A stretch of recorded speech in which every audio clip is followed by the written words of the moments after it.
semuanya, selamat pagi. Ya.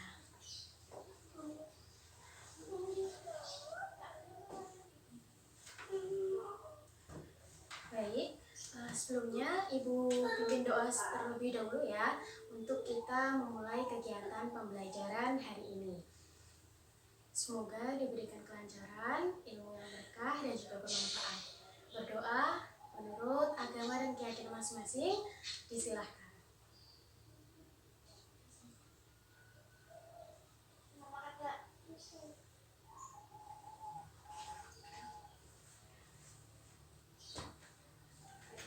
Baik, selamat pagi Nanda semuanya, apa kabar kalian? Ya, alhamdulillah luar biasa. Ibu harapkan kalian tetap semangat untuk mengikuti kegiatan pembelajaran bersama Ibu, yakni pembelajaran PPKN hari ini. Baik, sebelumnya Ibu cek daftar hadir hari ini ya.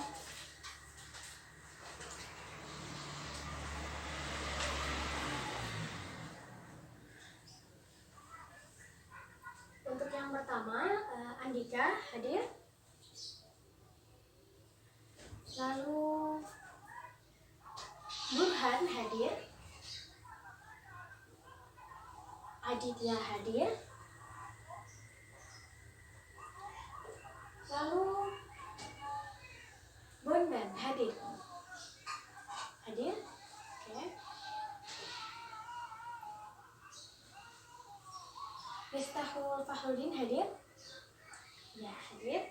Baik, Ibu rasa semuanya sudah hadir, jadi kita siap mulai kegiatan pembelajaran hari ini.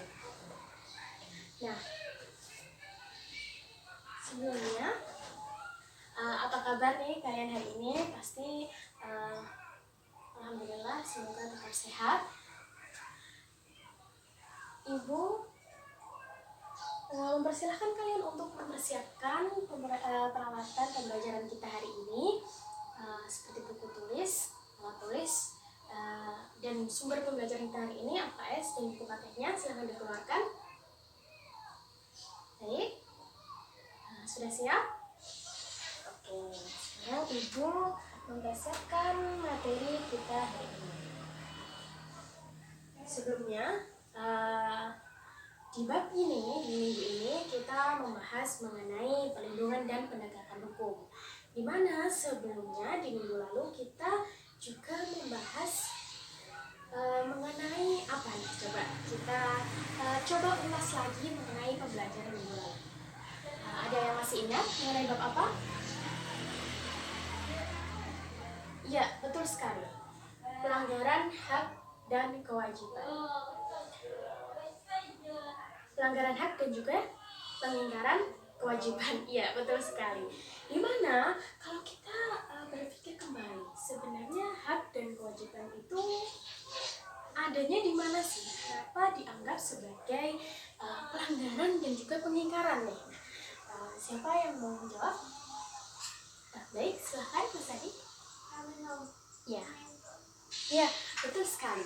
Betul sekali yang dikatakan Mas Adit, bahwasanya hak dan kewajiban warga negara khususnya di Indonesia ini telah diatur dalam peraturan perundang-undangan yang telah disepakati dan disahkan di negara Indonesia. Seperti itu ya. Jadi hukum ini, peraturan ini merupakan suatu wujud dari hukum atau aturan lebih tepatnya ya. Nah, apa sih hubungannya materi minggu lalu dengan hari ini, perlindungan dan penegakan hukum? Kalau kemarin kita menganalisis mengenai kasus-kasus pelanggaran hak dan juga pengingkaran kewajiban, di hari ini kita akan melihat nih bagaimana perlindungan dan penegakan hukum untuk mengatasi pelanggaran dan juga pengingkaran kewajiban tadi, hak dan juga kewajiban ya. Baik, bisa dipahami? Ya, bagus sekali. Ibu akan share screen terlebih menampilkan materi kita hari ini.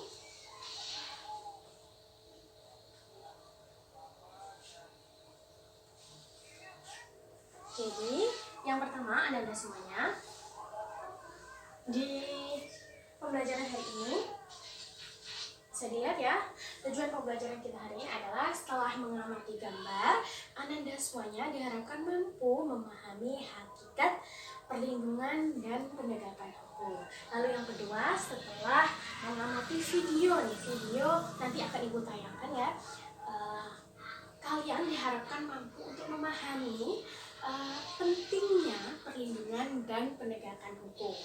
Lalu selanjutnya setelah mengumpulkan informasi, nanti kita akan ada sesi di mana kalian mencoba untuk menggali informasi mengenai lembaga-lembaga penegak hukum di Indonesia, baik perannya dan juga hukum yang mengatur peran dari lembaga-lembaga ini. Seperti itu ya. Lalu yang terakhir kita akan berdiskusi. Kalian akan dipersilahkan ya untuk membentuk kelompok kecil di dalam kelas yang akan membahas mengenai beberapa kasus yang terjadi di sekitar kita di bangsa Indonesia, dan kita akan mencoba untuk mengevaluasi praktik perlindungan dan penegakan hukum di Indonesia dari beberapa kasus yang akan dibahas nanti ya. Baik, terima kasih. Bagaimana, bisa dipahami ya? Bisa? Mungkin ada yang ditanyakan? Belum ya, kita belum masuk ke materi, oke? Jadi yang pertama kita masuk di mengamati ini. Bisa kalian lihat ya, kita mengamati gambar. Nah, menurut kalian gambar ini menggambarkan atau mendefinisikan apa nih? Mungkin ada yang mau jawab? Baik, Mas Burhan ya? Apa nih Mas yang bisa didefinisikan dari gambar ini? Pengadilan? Ya, betul sekali. Ini kan gambar. Kalau Mas Burhan tadi mendefinisikannya sebagai pengadilan seperti itu. Mungkin ada yang lain? Iya? Mas Adit? Oh iya, betul sekali. Hakim tadi ya, betul juga, nggak ada yang salah. Sekarang mungkin ada yang mau tambah lagi? Oh iya, hukum, ya betul sekali. Tidak ada yang salah ya tadi Mas Burhan ada yang menyebutkan mengenai ini pengadilan Bu. Oke, ini Mas Adit menjawab mengenai ini itu hakim Bu. Ya betul, ini juga hakim. Lalu ada yang jawab juga tadi ini menggambarkan atau mendefinisikan hukum gitu ya. Iya betul sekali, semuanya betul, bahasanya ada beberapa definisi dari gambar ini ya. Dari yang paling dasar dulu kita tentunya kalian sudah di kelas 11 ya. Kalau Ibu tidak salah, kalian membahas mengenai hukum dan juga perannya gitu ya di bangsa Indonesia. Nah, kita mencoba menggali lagi hukum tadi ya. Hukum yang paling dasar dulu bahwasanya hukum adalah undang-undang, peraturan dan sebagainya untuk mengatur pergaulan hidup masyarakat. Gitu ya. Jadi hukum secara legal itu ya untuk mengatur pergaulan hidup masyarakat di dalam suatu organisasi, termasuk suatu negara begitu ya, termasuk Indonesia yang juga punya hukum yang legal, di mana peraturan ini yang kita juga punya hierarki peraturan perundang-undangan yang ada di Indonesia juga ini, di mana yang paling teratas adalah Undang-Undang Dasar 1945. Oke, gitu ya. Ternyata di dalam pasal 1 ayat 3 Undang-Undang Dasar Negara Republik Indonesia tahun 1945 kita itu sudah dijelaskan gitu di undang-undang itu, di ayat itu ya, bahwasanya Indonesia merupakan negara hukum. Ya, betul sekali. Kita merupakan negara hukum yang mana segala sesuatunya baik dari berbagai bidang itu ada hukumnya, ada peraturan yang mengatur. Nah, seperti itu ya. Nah, ibu juga punya gambar nih. Gambar ada kecelakaan lalu lintas. Gimana? Dan juga ini ada bapak polisi yang lagi menertibkan lalu lintas, di mana ini banyak rakyat yang melanggar aturan lalu lintas yang ada. Nah, gimana nih kalian? Di mana peran hukum di dalam gambar ini? Nah, ada yang bisa menjelaskan? Ya, bagaimana? Mas Burhan ya? Ya, iya, betul sekali. Peran hukum itu ya mengatur, menertibkan. Nah, sedangkan polisi di sini adalah penegaknya, begitu. Nah, ibu punya video yang bisa ibu tanyakan ya?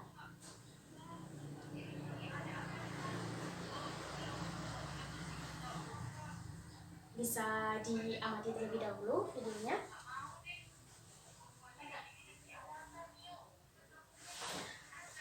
Nah, bagaimana analisanya? Kenapa sih kita itu harus memahami apa itu hukum?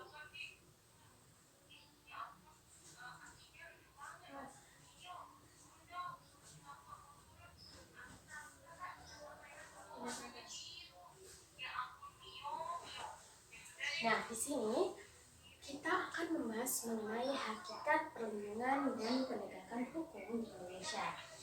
Nah, teman-teman semuanya, didengarkan terlebih dahulu. Jadi, menurut Andi Hamzah, perlindungan dan penegakan hukum itu dimaknai sebagai daya upaya yang dilakukan secara sadar oleh setiap orang maupun pemerintah atau lembaga negara ya, yang mana ini mengusahakan pengamanan, lalu juga penguasaan dan pemenuhan kesejahteraan dari masyarakat, yang mana ini kembali lagi dari fungsi hukum tersendiri, yaitu untuk melindungi kepentingan manusia. Oke, ini menurut Andi Hamzah. Ibu tuliskan ya. Menurut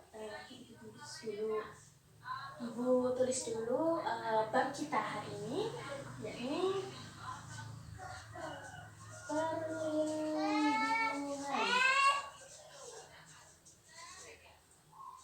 dan penegakan hukum. Perlindungan dan penegakan hukum, betul sekali. Dimana tadi menurut Andi Hamzah menyebutkan ini merupakan perlindungan dan penegakan hukum ini merupakan daya upaya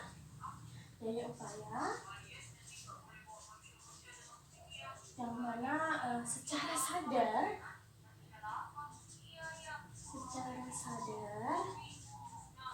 dilakukan untuk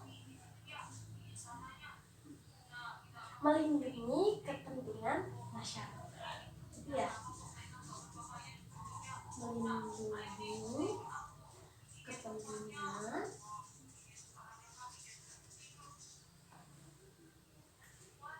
masyarakat.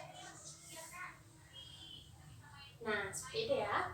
Lalu ada juga ini pendapat dari Simanjuntak, di mana Simanjuntak ini mengartikan pelindung hukum sebagai segala upaya pemerintah untuk menjamin adanya kepastian hukum serta memberi perlindungan kepada warga negaranya. Di mana ibu tulis di sini ya. Jadi konsep dari Simanjuntak sendiri adalah upaya pemerintah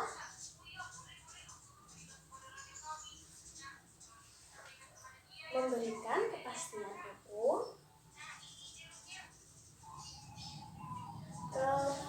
hukum ya, dimana ini negara.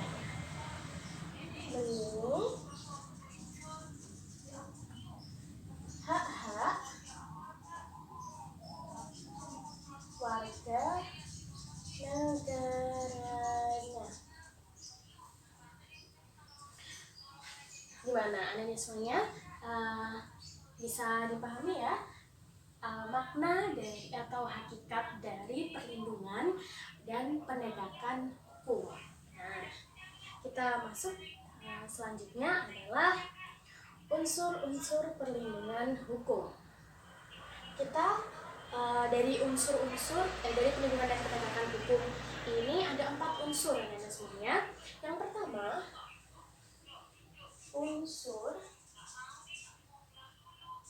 pertama, adalah adanya jaminan kepastian hukum. Jaminan kepastian hukum. Lalu apa sih itu jaminan kepastian hukum? Ya, pastinya adalah memberikan kepastian hukum kepada masyarakat. Jadi mana ini yang boleh, mana yang tidak boleh. Lalu ketika ada pelanggaran seperti apa penanganannya, dan juga kita pastinya akan dilindungi ya hak-haknya. Nah, ini yang kedua adalah ya tadi ya yang ibu sebutkan, bahwasanya berhubungan dengan berkaitan dengan hak-hak warga negara, seperti itu ya, hak-hak warga negara. Nah, lalu yang ketiga adalah tadi juga ibu telah sampaikan bahwasanya hukum ini, unsur-unsur perlindungan dan penegakan hukum salah satunya adalah memberikan sanksi kepada pelanggar hukum itu sendiri. Jadi kejelasan sanksi ya, kejelasan sanksi. Nah, lalu yang keempat adalah ini unsur-unsur dan perlindungan dan penegakan hukum adalah yang pastinya adalah kita merasa dilindungi oleh pihak-pihak yang memiliki wewenang, yakni lembaga negara, pemerintahan. Ini wujud dari perlindungan pemerintah untuk warga negaranya. Nah, jadi unsurnya adalah perlindungan.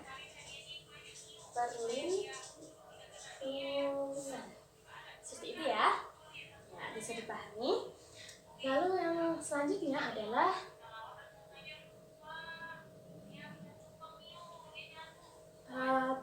ternyata kita itu perlindungan dan penegakan hukum itu tidak hanya mengenai bagaimana menjadi warga negara yang baik nih kalian semuanya. Kita punya banyak sekali aspek kehidupan seperti pendidikan, ekonomi, ya. Apa lagi? Pendidikan, ekonomi, sosial, budaya, semuanya ada hukum yang mengatur. Bahkan bagaimana cara kita untuk bijak dalam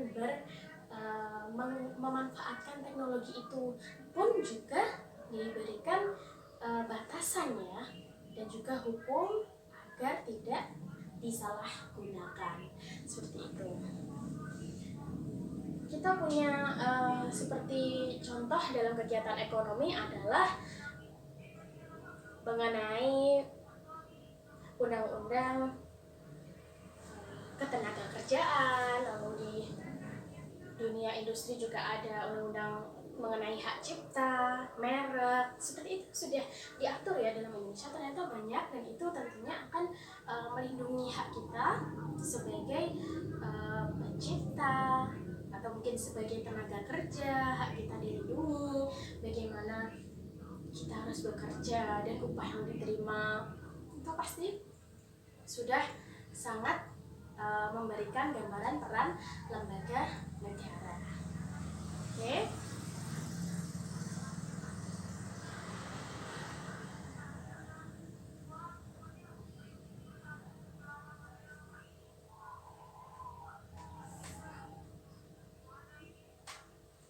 Nah, kenapa sih kita itu harus melakukan perlindungan dan juga penegakan hukum?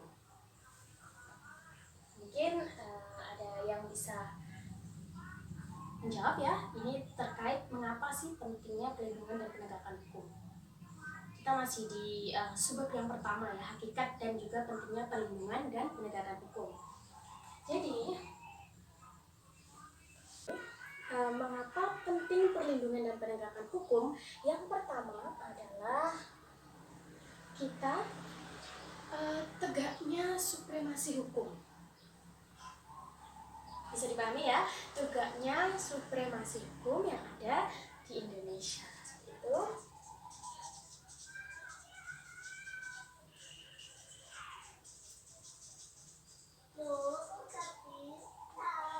Lalu yang kedua adalah tegaknya keadilan tentunya, ya kan?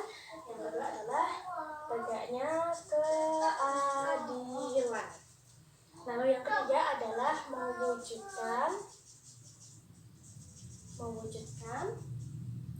perdamaian. Bagaimana anak-anak semuanya? Jadi penting sekali ya adanya perlindungan dan penegakan hukum. Yang pertama tadi adalah tegaknya supremasi hukum di Indonesia. Jadi itu jelas gitu. Ini mengatur mengenai ini, itu mengatur mengenai itu, hukum ini mengatur mengenai ini, dan tentunya akan lebih diuntungkan, akan lebih merasa dilindungi oleh pemerintahan yang berwenang. Oke. Lalu selanjutnya tadi ada juga mengenai tegaknya keadilan.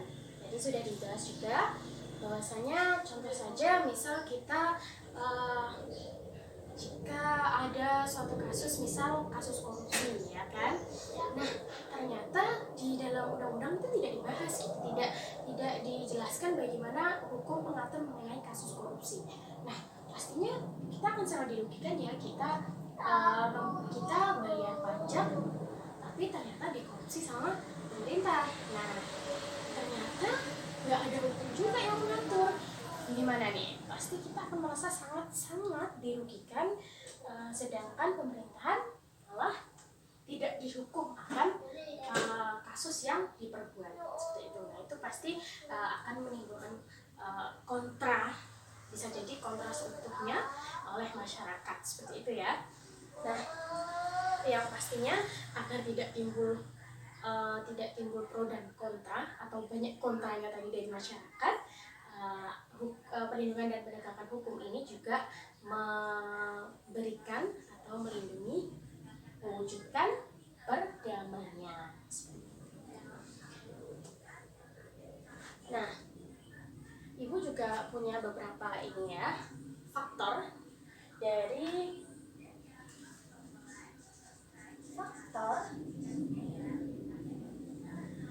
keberhasilan dari perlindungan dan penegakan hukum. Ini faktornya. Yang pertama adalah hukumnya. Gimana nih maksudnya? Kok hukumnya? Apa sih Bu maksud dari faktor perlindungan dan penegakan hukum itu tergantung pada hukumnya? Jadi, teman-teman semuanya, tadi sudah dibahas sebelumnya, kalau hukumnya sendiri atau produk hukumnya sendiri tidak mengatur secara jelas apa saja yang diatur, kasus seperti apa yang dapat dikategorikan sebagai pelanggaran, kasus seperti apa yang dianggap sebagai pengingkaran, dan lain-lain gitu ya.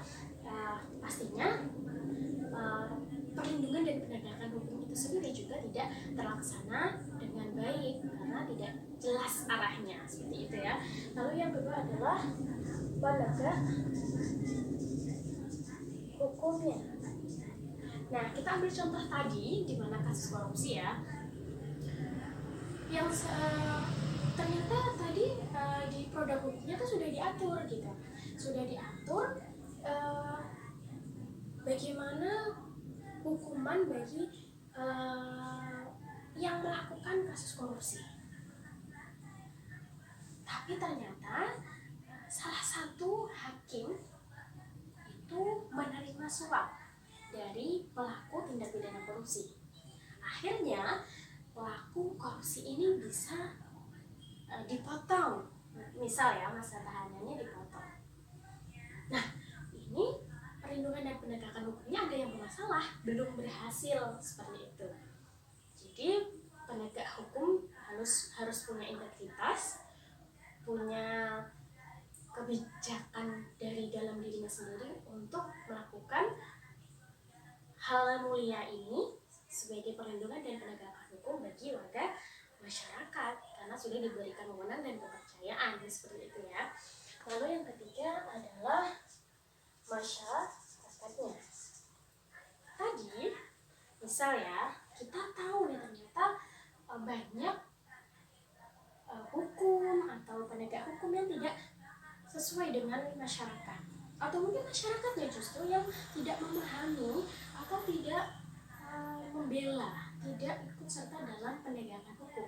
Ini pasti perlindungan dan penegakan hukum itu sendiri juga tidak terlaksana dengan baik. Akan ada ketimpangan seperti itu. Akan bagaimana penegak hukum ini ternyata pasti lebih sedikit ya dari masyarakatnya, karena kita negara dengan lebih dari 200 juta jiwa, yang mana penegak hukumnya pasti akan lebih sedikit. Jadi tidak semua terkontrol oleh penegak hukum, dan jika masyarakatnya ini tidak memiliki kesadaran untuk melakukan perlindungan dan penegakan hukum, maka akan sulit untuk melakukan hukum itu sendiri dapat terwujud, begitu ya. Lalu yang keempat adalah sarana prasarana hukum. Sarana prasarananya contohnya tadi ya, mungkin kasus kita ambil kasus lain, misal pembunuhan. Pembunuhan ini ternyata pelakunya itu kabur kan ya, tapi di dalam tempat kejadian perkara ini ternyata masih ada sidik jari. Kita tahu nih akhirnya dilaksanakan penyelidikan, terus pencarian bukti oleh kepolisian, yang mana akan menemukan pelaku sebenarnya. Nah, misal bangsa Indonesia itu tidak punya alat, mungkin alat scan sidik jari, atau mungkin tenaga dari kepolisian sendiri minim, itu pasti akan sangat sulit gitu untuk melakukan perlindungan dan penegakan hukum bagi warga masyarakatnya, seperti itu ya. Lalu yang kelima adalah kebudayaannya. Ini luar biasa ya, kebudayaannya, dimana kebudayaan ini sangat berpengaruh besar. Kita misalkan seperti budaya tadi di gambar sebelumnya, yang mana banyak warga masyarakat mungkin ya dari sekitar kita, salah satu contohnya adalah peraturan lalu lintas. Lewat jalan A yang seharusnya tidak boleh putar balik misal, karena tidak ada polisi, kita tidak ada kesadaran untuk mengikuti peraturan tersebut. Tapi nanti kalau ada polisi, kita baru mencoba untuk menaati. Nah, ini sebenarnya hakikat dari fungsi hukum sendiri masih belum tertanam gitu dalam hatinya, dimana kebudayaan ini ternyata masih mendarah daging di bangsa Indonesia, yang masih menganggap bahwasanya ya hukum adalah peraturan seperti itu.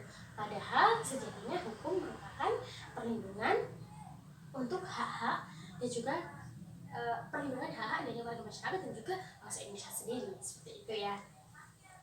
Baik, kita sudah masuk ke sebelum kita masuk ke bab yang selanjutnya, Ibu, tadi kan kita sudah membahas mengenai hakikat dari perlindungan dan penegakan hukum, begitu ya. Lalu kita juga memahami mengenai unsur-unsur perlindungan hukum. Lalu ada juga mengapa sih pentingnya perlindungan dan penegakan hukum. Kita juga membahas mengenai faktor-faktor keberhasilan perlindungan dan penegakan hukum. Mungkin ada yang ditanyakan, silahkan. Baik, silahkan. Oh iya, ya jadi Mas siapa tadi? Mas Miftah. Ya, Mas Miftah bertanya mengenai kebudayaan. Apakah kebudayaan hukum itu bisa dirubah seperti itu ya? Mas Nita? Iya, baik, Ibu akan coba jawab ya. Jadi kebudayaan dan hukum itu memang pada dasarnya sudah lahir dari pemikiran masyarakat sendiri mengenai lingkungan yang terjadi, bagaimana hukum di Indonesia, lalu membentuk konstruksi pemikiran dari warga masyarakat, apa nih, bagaimana perilaku yang harus dilakukan dalam hukum itu sendiri. Nah, apakah kebudayaan tadi bisa diubah? Misal kebudayaan tadi ternyata tidak baik begitu ya untuk perlindungan dan penegakan hukum, tentunya bisa, sangat bisa. Tapi mungkin akan memerlukan banyak proses panjang, di mana akan ada upaya untuk memperbaiki setiap generasinya bagaimana perlakuan mengenai hukum itu sendiri. Misal dimulai dari kalian-kalian ini yang merupakan generasi penerus bangsa ya, jangan sampai budaya-budaya hukum yang buruk ternyata masih tertanam di pikiran kalian, karena kalian nanti ya sebagai calon pemimpin pastinya akan andil dalam produk pembuatan hukum atau juga amandemen seperti itu ya.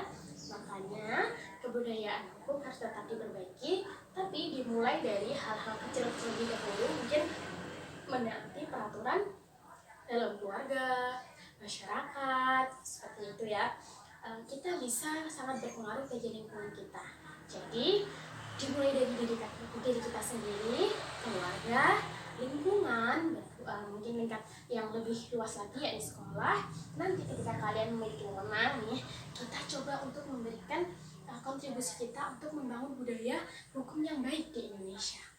Budaya hukum yang menganggap bahwasanya hukum itu memang untuk kepentingan warga masyarakat, seperti itu ya. Dan sehingga harus ditaati dan dilindungi serta ditegakkan gitu. Bisa dipahami ya? Ada pertanyaan lagi? Cukup? Oke, cukup. Kita masuk ke kegiatan selanjutnya ya. Ibu minta kalian untuk menggali informasi mengenai lembaga-lembaga negara dan juga perannya, seperti itu yang ada di peraturan yang sudah diatur dalam peraturan perundang-undangan yang ada di Indonesia gitu. Bisa dipahami? Benar, ada pertanyaan? Ibu kasih waktu 10 menit, nanti Ibu tunjuk salah satu dari kalian untuk menjawab pertanyaan dari Ibu. Oke, disiapkan semuanya, silakan.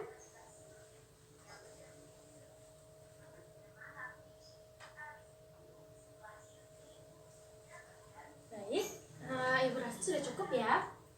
Untuk selanjutnya mungkin ada yang mau menjawab. Sebentar, Ibu lontarkan pertanyaan dulu, oke? Jadi yang pertama, mungkin ada yang mau menyebutkan nih, lembaga apa saja di Indonesia yang merupakan lembaga penegak hukum. Silakan. Baik, Mas Arif. Ya, polisi, seperti itu ya. Lalu yang kedua ada hakim. Iya, betul. Ada lagi? Iya, kejaksaan. Betul sekali.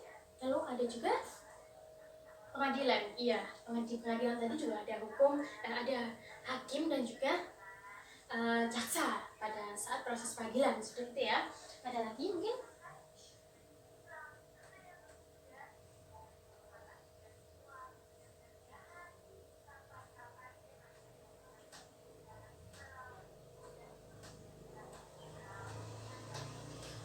Dan kita juga punya lembaga-lembaga yang melakukan perlindungan dan penegakan, di mana ini punya fungsi-fungsi khusus. Contohnya Komisi Perlindungan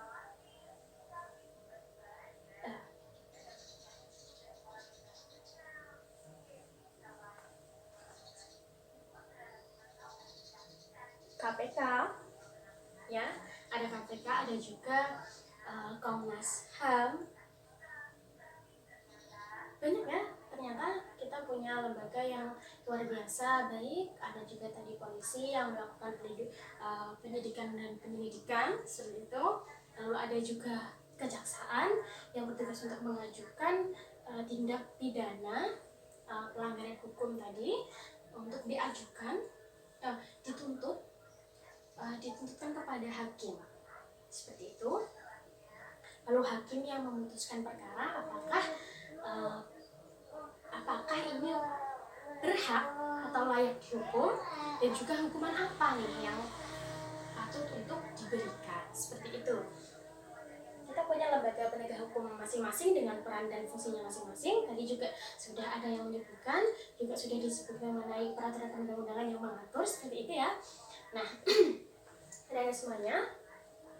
Setelah ini, Ibu minta kalian untuk membentuk kelompok kecil beranggotakan 5 orang, di mana kalian akan Ibu berikan tugas, yakni berikan satu contoh kasus dan juga bagaimana perlindungan dan penegakan hukum yang terjadi dalam kasus tersebut, yang terjadi di Indonesia saja ya.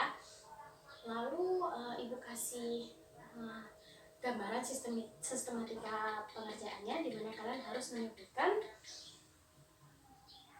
kasus apa, lalu tersangkanya siapa, begitu, pelapornya siapa, lalu seperti apa jalannya penyidikan, penyelidikan hingga penuntutan dan juga keputusan hakim seperti ya, mengenai tindak kasus tadi bagaimana, seperti itu ya. Lalu mungkin ada juga informasi mengenai hukuman yang diperoleh, lalu hakim siapa nih yang menuntut, hakim siapa yang menentukan hukumannya, jaksa siapa yang melakukan penuntutan. Tapi ini tidak, kalau mengenai nama tidak apa-apa, tapi kalau ada informasi nama silahkan dicantumkan, tapi kalau tidak ada dipersilahkan untuk dikosongi, tapi diupayakan untuk mencari, oke? Nih, Ibu kasih waktu kalian 20 menit. Sebelumnya dibentuk kelompoknya dulu ya. Silahkan duduk dengan kelompoknya masing-masing. Baik, sudah ya, sudah duduk dengan kelompoknya masing-masing. Ibu beri kalian waktu 20 menit. Silahkan dikerjakan. Nanti Ibu tunjuk secara acak kelompok yang mempresentasikan, tapi cukup satu orang yang maju untuk mempresentasikan hasil diskusinya. Seperti itu, bisa dipahami? Bisa? Ada yang tanyakan? Ya? Oh, iya. Baik, tadi Mas Adi bertanya mengenai Bu, apakah kita harus menjelaskan secara detail bagaimana persidangan berlangsung, seperti itu ya Mas Adi? Kalau bisa dijelaskan, itu yang akan mendapatkan nilai plus dari Ibu, bagaimana persidangan berlangsung. Apakah dari situ kita biasanya bisa melihat ya, apakah hakim itu memihak salah satu jomplang seperti itu atau tidak. Tapi kita tidak bisa berspekulasi ya, kita hanya mencari informasi seperti itu. Ini akan menjadi nilai plus untuk kalian, oke? Baik, silahkan dikerjakan. Silahkan 20 menit, mulai dari sekarang.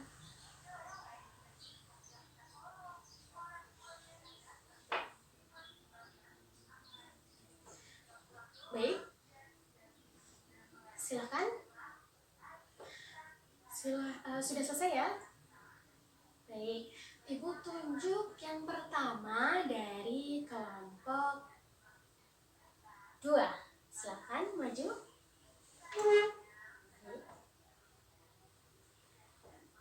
Lalu selanjutnya luar biasa ya tadi dari kelompok 2. Selanjutnya adalah kelompok 1. Silahkan. Baik, tangan, luar biasa ya. Lalu selanjutnya kelompok 3.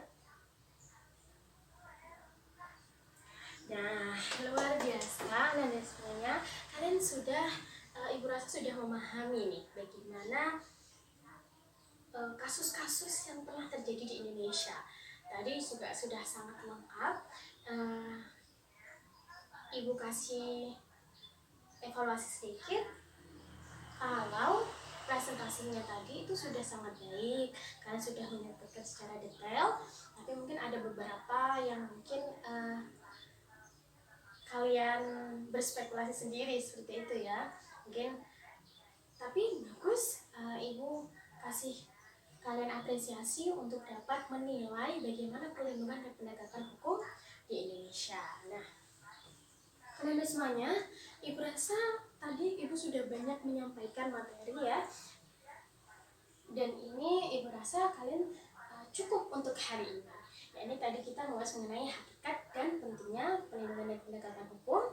Lalu kita juga membahas mengenai lembaga-lembaga serta perannya dalam perlindungan dan penegakan hukum di Indonesia. Dan tadi baru saja kita mempresentasikan kalian ya mengenai evaluasi atau kritik seperti itu ya, mengenai perlindungan dan penegakan hukum dari kasus-kasus yang ada atau yang pernah terjadi di Indonesia seperti itu ya. Nah, luar biasa. Mungkin dari Anda dan semuanya ada yang bisa menyebutkan atau menyampaikan kesimpulan dari pembelajaran kita hari ini. Silahkan. Baik, silahkan Mas Miftah ya. Iya, luar biasa Mas Miftah, terima kasih banyak bahwasanya betul sekali yang disampaikan oleh Mas Miftah. Nah, iya betul sekali bahwasanya manfaat dan jadi manfaat dari kegiatan pembelajaran kita hari ini adalah kita semakin paham nih hakikat dan juga pentingnya perlindungan dan penegakan hukum, sehingga kita jadi semakin sadar bahwasanya kita harus ikut serta dalam menaati, lalu melindungi dan juga menegakkan hukum sehingga bermanfaat bagi lingkungan sekitar dan juga tentunya untuk diri sendiri seperti itu ya. Lalu kalian juga akan semakin paham tadi unsur-unsur dan juga faktor-faktor bagaimana keberhasilan perlindungan dan penegakan hukum itu sendiri, sehingga kalian juga dapat berpikir dengan jernih mengenai kita apa saja peran kita sebagai pelajar, kalian sebagai pelajar untuk dapat ikut serta dengan perlindungan dan penegakan hukum. Seperti itu, luar biasa. Dan semuanya kita tepuk tangan untuk diri kita masing-masing. Ya, luar biasa. Dan semuanya kalian sudah sangat baik mengikuti kegiatan pembelajaran hari ini. Aktif juga, Ibu sangat berterima kasih. Tetap semangat, dijaga semangatnya. Kalau kalian tetap semangat, pasti dan juga tetap bahagia, tetap sehat. Tentunya ilmu yang kalian cari pada saat kegiatan pembelajaran akan lebih